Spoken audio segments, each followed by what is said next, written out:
Hi, welcome to my lab. In my Annie of Green Gables repaint video, I mentioned that I am planning mermaid special.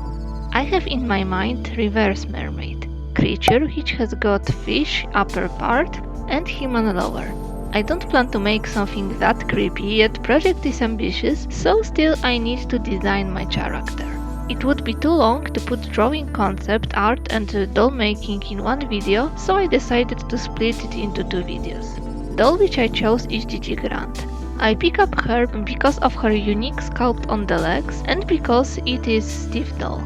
I will be removing her hands anyway, so I don't care about her limited possibility. She has got these blue space headphones on her head because I am taking molds out of her ears for future use. If you are curious why, check my ears making video. I am starting from sketching general body shape with my mechanical pencil. I have got Gigi next to me for reference. My take for reverse mermaid theme is to make humanoid creature with fins as her arms and fish face. Don't worry, I am not aiming for this creepy form of reverse mermaid. I am going more for a look of water and ice elements from Classic of the Classics Heroes of Might and Magic 3. I know that Gigi is not the best material for this face-up, and I am aware that much better would be Laguna Blue, but I am keeping my Lagunas for different projects. On the initial sketch, I gave her anglerfish lure, but later I changed it for head fin. After making her basic features, I started to define more details.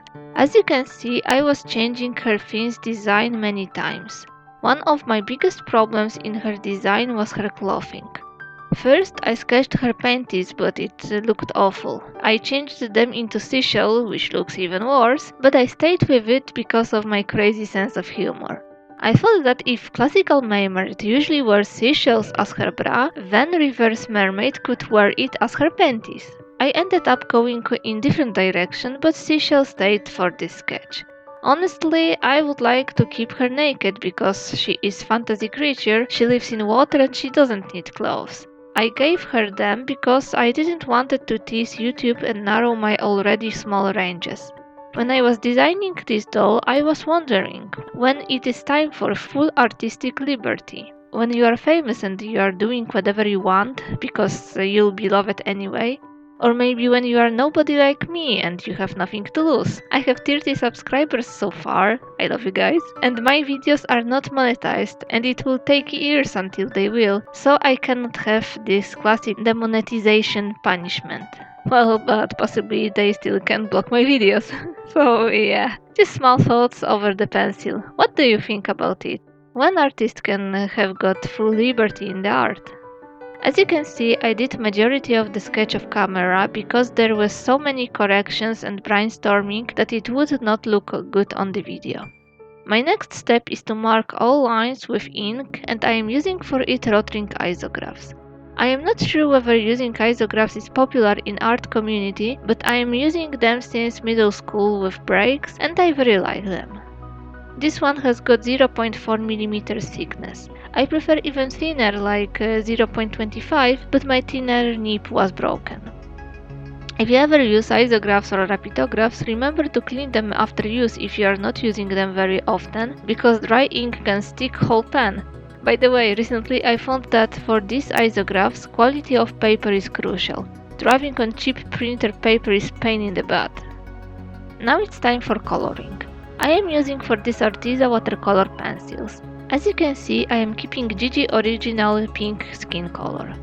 I am starting for applying shadows, then I am going with lighter color to fill whole area. I need to get used to this method because I am usually adding first basic color then shadows. I started now with shadows because I saw this order in Drawing Hunt video and man, it works! It makes color blend so nicely. Of course, my pictures never will be as awesome as Drawing Hands one, but I always want to make them as best as I can. I believe that they don't have to be ideal to be pleasant for me and the others. For her fins, I pick up green, which is complementary color to pink, so it matches very nicely. This color was dictated by my art supplies. I have got very nice seconds which I want to use for this doll to make her scales and they are green, so here's green. I'm using green also to darken the shadows and make her more three-dimensional. For her legs, I want to exaggerate her unique sculpting by contouring all indents. I want to incorporate more green to them to give her more cohesive look and for me she looks like dragon fruit, but my friends told me that she reminds her of shrimp. It looks quite funny, but I kept it, because for me it quite fits to my design. I like when look of the fantasy creature is cohesive and each element match to each other. Honestly, for me the classical mermaid look is, despite of being against any nature rules known to me, and I am biologist, molecular but biologist, just look at her guys. Does she have got lungs or gills? Why she has got nose? How she is having babies? How her digestive system works? How her spine looks like? Is she more human or fish? And so on.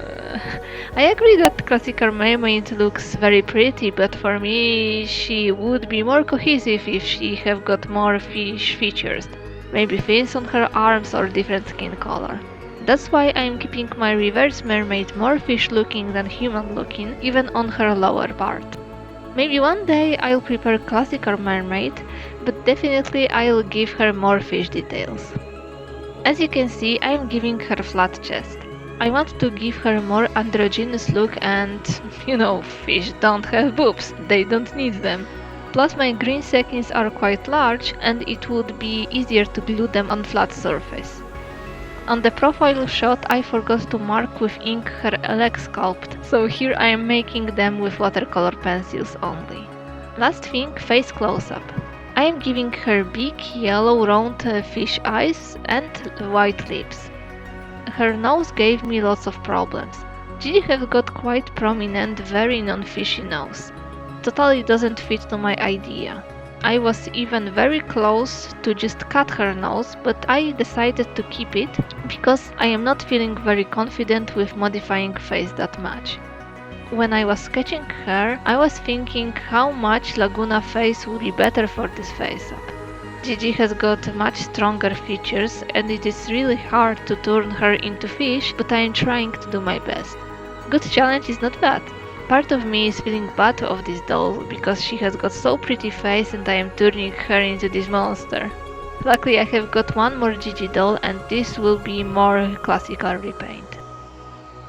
When it comes to her hair or head fin, I was inspired by Shark Tale where head fins were imitating her very often, especially for ladies.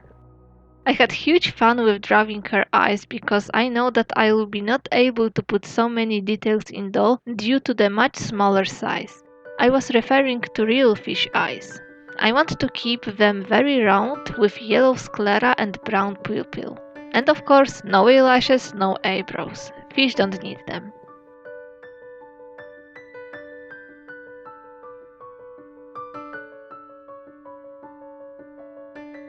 Last thing, my sign, and there she is.